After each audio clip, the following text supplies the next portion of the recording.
Both teams started the match with healthy first innings scores. Batting first, Tasmania declared their innings at 8 down for 409 runs. In reply, New South Wales knocked up 519. While New South Wales scored first innings points, the big scores made any chance of an overall result unlikely. Tasmania started their second innings late on Saturday afternoon, and although they were struggling at 1 for 34 when play began yesterday morning, they managed to score 321. The Tasmanian total owed a lot to a fine second wicket century partnership by Danny Buckingham and Keith Bradshaw. Bradshaw was the first to go today, LBW for 63 to young New South Wales batsman Steve Waugh.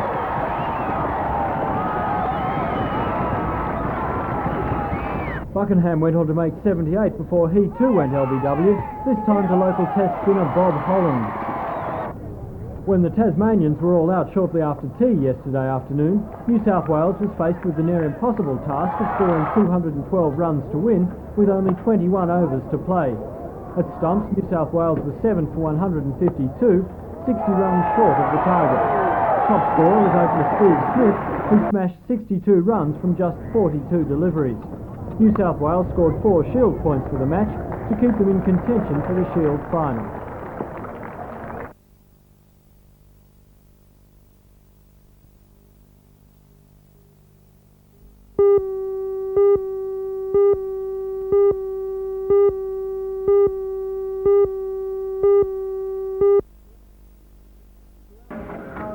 Throughout the sprint series, local Belmont skiffs have been showing their strength.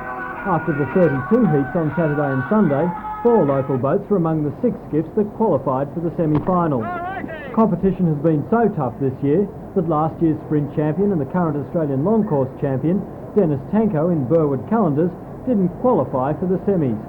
Local boat Sylvania GTE, skippered by Michael Turner, showed right from the start, however, that it'd be one of the boats to beat. Unbeaten in its 4 heats, Sylvania also won its semi-final to move straight into the grand final. Other local skiff, Marks Point Marina, skippered by Darren Nicholson, took out the second semi-final to gain its grand final berth. And after running last in the second semi-final, Fiberglass International from Sydney's Manly Club won a qualifying final to be the 3rd boat to make the grand final. In the big race, Sylvania was too good from the start and made the best of the quirky wind conditions on the lake to win its first sprint championship. Fiberglass International came home second, with Marks Point Marina third.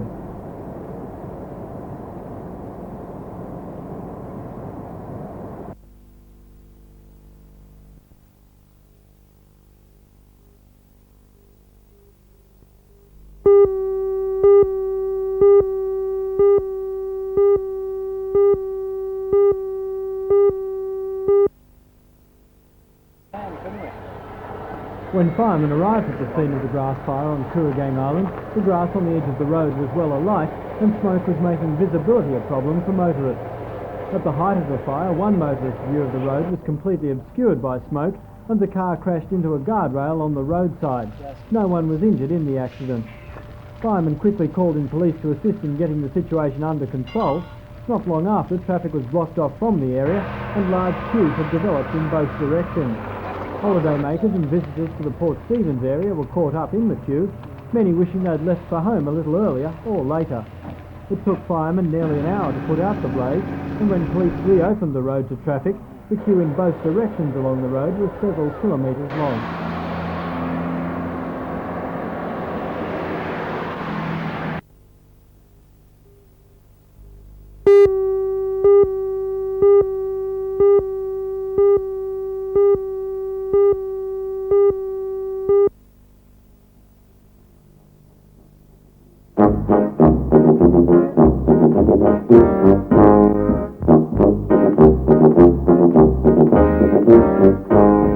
It doesn't seem to matter how big they are, how hairy they are, how snappy they are, or how they look.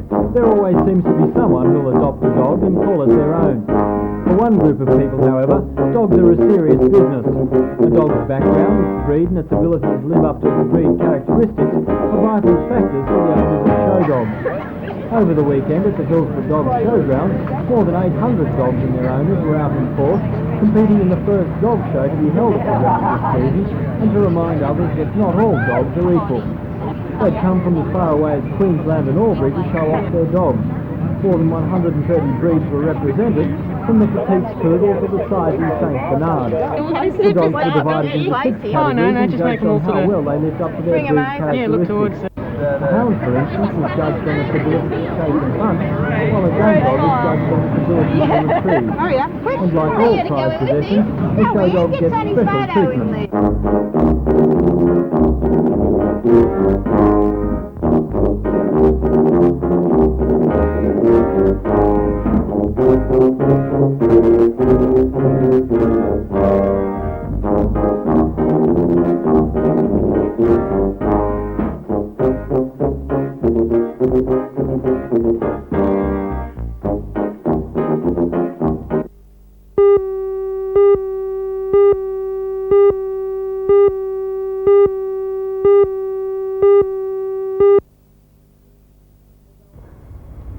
Although a meeting in Melbourne tomorrow of the AFULE's federal executive will determine whether the New South Wales train strike spreads nationwide, the State Rail Authority has announced a tougher campaign against the Hunter Valley striking drivers.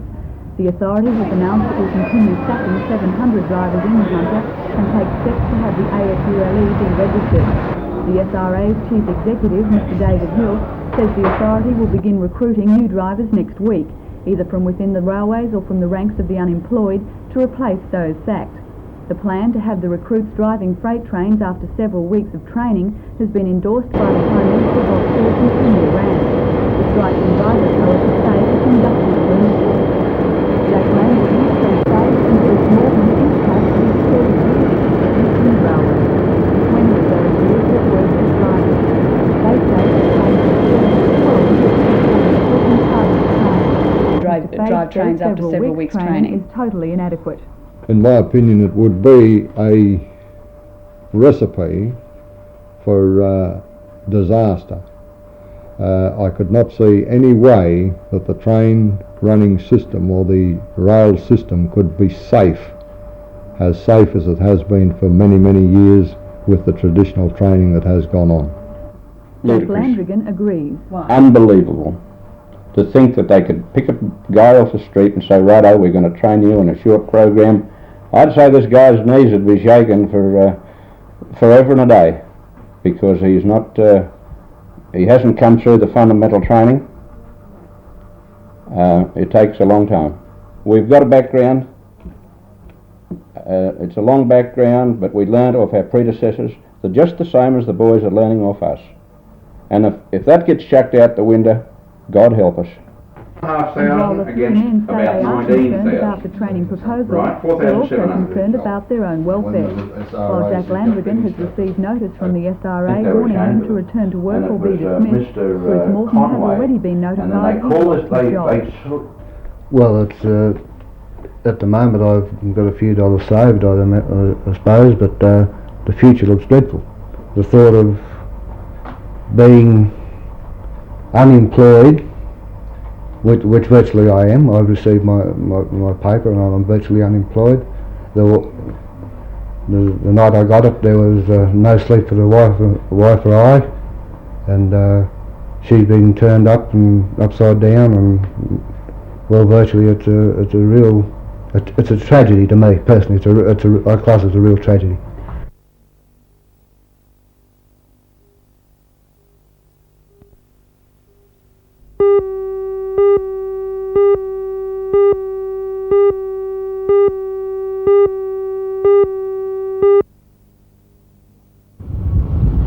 The operator of Nash's restaurant says he moved to keep his business alive during his busy season over Christmas. He says he was forced to move because he was unable to take the boat out cruising on the lake because the catches had been silted up. He says the situation became dangerous, so he moved to the public wharf. This change angered nearby residents who have complained to the council about the noise and lights in the restaurant. It's likely that the council will decide tonight to ask the operator to move back to the mooring and land he leased from the council at Cold Tea Creek at Belmont South. A spokesman from Lake Macquarie City Council says as far as the council is concerned, the operator is responsible for the cost of the dredging operation.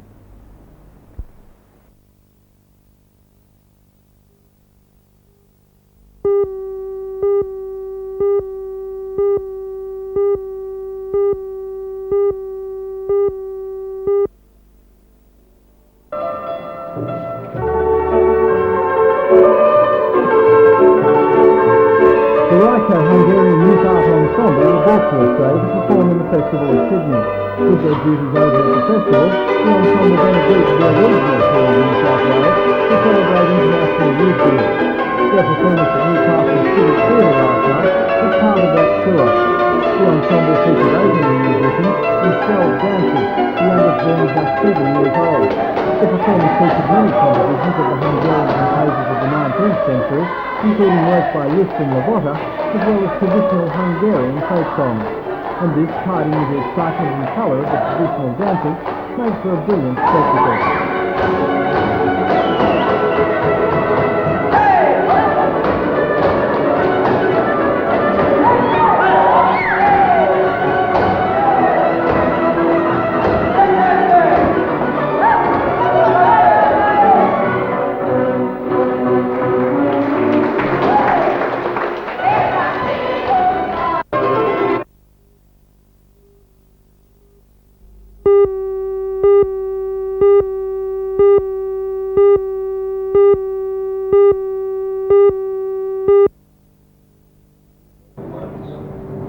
The affair between the Lake Macquarie Council and the owners of the floating restaurant has been a long and drawn-out one. The council was originally responsible for providing a mooring for the Natchez at Cold Tea Creek at Belmont South.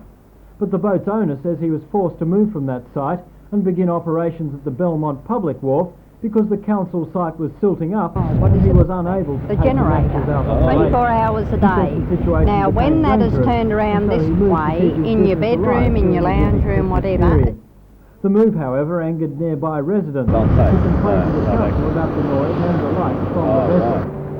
The council last night voted that the Natchez no longer be permitted to use the public wharf and that they move back to the original mooring at Cold Tea Creek. As well as the complaints from the residents, the council was unhappy about the vessel using the wharf for two other reasons. The first being that the owners had never received or sought permission to use the wharf, and the second that they feared the berthing of the restaurant may damage or destroy the wharf. The council believes the Natchez plays an important role in tourism on the lake and is hopeful the restaurant will continue to operate. I think it's been a very good operation and very beneficial to the area, and I think that it's been very good for the citizens to have this kind of opportunity of going on the lake and certainly enjoying what is a first-class facility. I don't sort of in any way, and I'm sure that goes for every alderman here, have any feelings that would want to see the Natchez go anywhere else.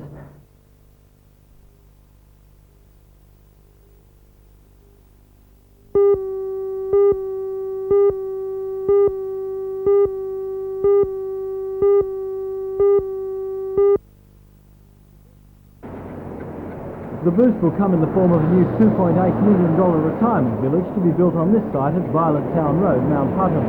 The proposed retirement village will provide 115 beds for aged people in the form of a 67-bed hospital complex, 28 self-contained dwelling units and 20 self-contained units. Built on a 2.5-hectare area, the retirement village will be built near a newly established 100-bed nursing home on the site.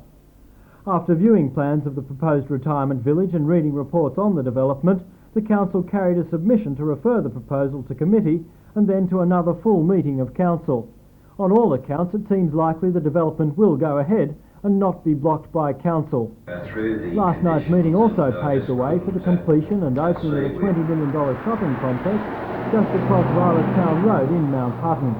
The builders, Doran Construction, still have to meet a few council requirements, but that seems to be just a formality, and the complex should be in full operation in the not-too-distant future.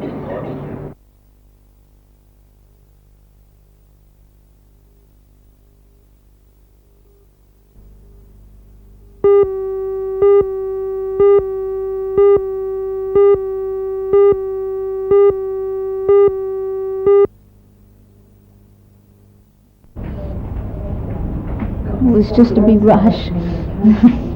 What time did it happen? Is now recovering in 25 hospital past after her 5. unexpected And, early morning ordeal.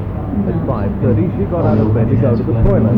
Half an hour later she was giving birth to her daughter, 6 weeks early. Elaine's husband, Alan, had to run to the nearest phone box and call the ambulance. Officer David Higgins was the first to arrive. When we arrived there, the sort of people out the front of the house waving frantically, and I got inside and the baby was just sort of coming out of mum when I arrived there, and I couldn't get back to any further assistance. I had to get and do some work on the baby first, so I checked the baby's airway and made sure the baby was breathing and got some oxygen on the baby, and just clamped the baby's umbilical cord off and cut the cord and wrapped Bub up, gave the bub to mum and went out a call from some assistance, and then Bob came round. What's the feeling now? You've played an important part in this little baby's life already. I feel pretty good about it. I mean, it's the first one, so I guess it makes you feel pretty happy, and that the baby's doing so well, considering it was 6 weeks premature. And then give it up to mum. The baby's to hold it, number of weeks. And will be a sister to 10-month-old Peter. Rowena is no doubt unaware of the family situation raised in Hamilton this morning. Today, she is resting in a special humidity cruise.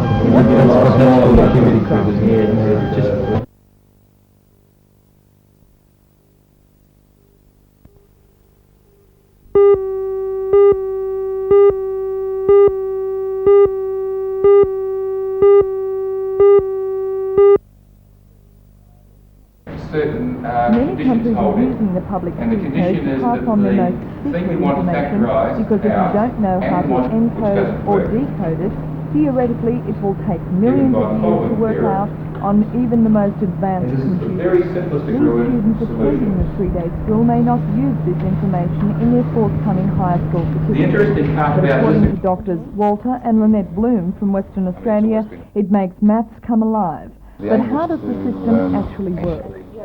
The underlying theory is based on the fact that factorising very large numbers is almost impossible, even with the modern day computers that we have. And what's the application for it? Well, to send messages, secret messages, which has obvious applications to business, if they want to keep information from their competitors, or in terms of the military who are sending messages, and to send it in such a way that you know that the person who's receiving it can unravel the message, and that person knows that you're the one who sent the message, but otherwise nobody else can actually penetrate the message.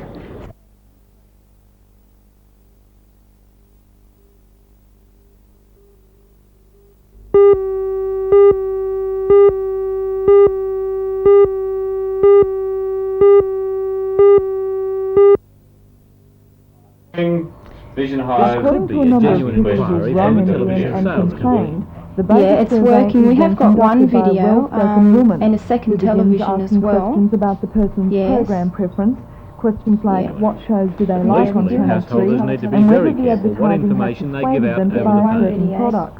And two-colour televisions. Towards whether there is a video recorder in the house, and what we have got a video set. Spokesman for NBN says that there is not a survey either authorised or being carried out by NBN at this time. Police also warn about giving any information over the phone, even if you have checked out the company involved.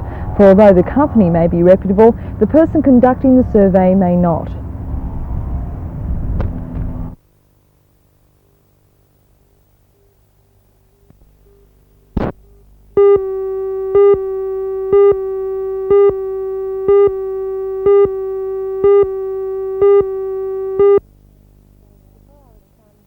Before I was crowned Miss Australia, I was a university student in Sydney. I was studying for my Bachelor of Arts degree, majoring in French and psychology. And I think becoming Miss Australia is almost like a Cinderella fairy tale. It changed all overnight, and the experiences and the people I meet and the travel that I do now is just really unbelievable. It's very, very different. I think I was chosen as Miss Australia because I'm me, and it won't change me as Maria Ridley, but I think I naturally gain confidence and gain experience throughout the year. Will you be considering going back to university after your reign's over? Yes, well, I'm halfway through my degree, and I don't think I'd like to leave it upended. I would like to finish it, but I'd say part-time. I can't see myself being a full-time student again.